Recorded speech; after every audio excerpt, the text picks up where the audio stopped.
Hi, in this video I'm going to show you how to harmonise a descending C major scale using the chord progression from Mendelssohn's Wedding March. This is what it sounds like.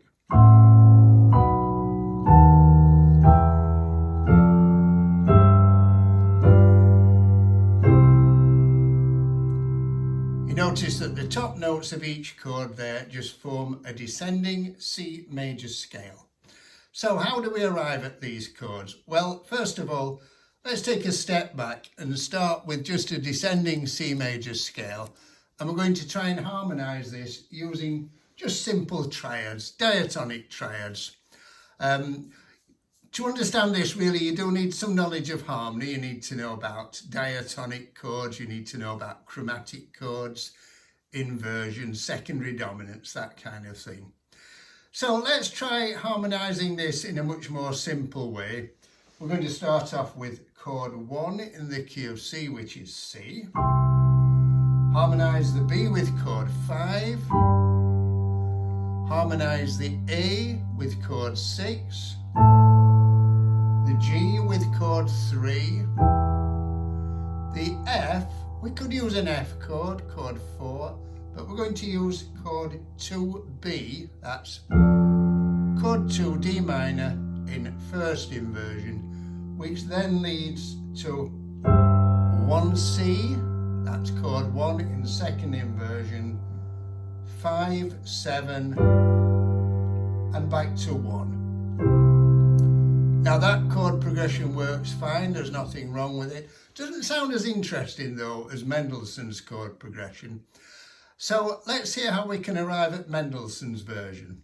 Well, the last bit of it is exactly the same. Let's focus on the E minor chord, chord 3, that is used to harmonise the G in the melody. What we're going to do is focus on that chord and make it the tonic for a moment. So instead of being chord 3 in the key of C major, it's going to be chord 1 in the key of E minor.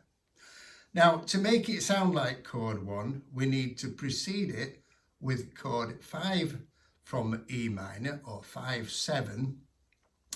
And also, we can precede the chord 5 in the key of E minor with chord 2. So we have a 2-5-1 in the key of E minor.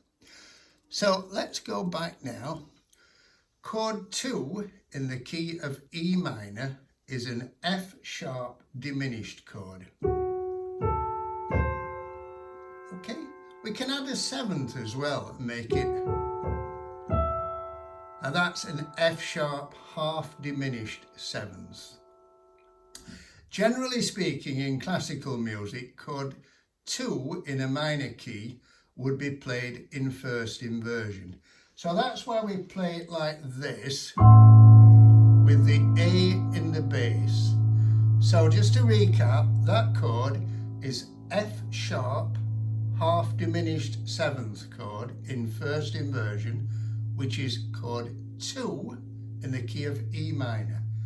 It then goes to chord 5 in root position, which is a B major chord, chord 5 in E minor. It then goes to B7 in first inversion, and then nicely moves to E minor, which is chord 1. So we basically have a 2-5-1 progression in E minor. At that point we could say now we're going to treat the E minor as chord 3 in C major, which leads to 2B in C major, 1C, 5-7, and back to 1. So you can see how just using that one secondary dominant and preceding it with chord 2 from that key has transformed a quite bland sounding chord progression into something a lot more exciting. Hope you found that useful. If you did, please give it a thumbs up and subscribe, and I'll see you in the next video. Thank you.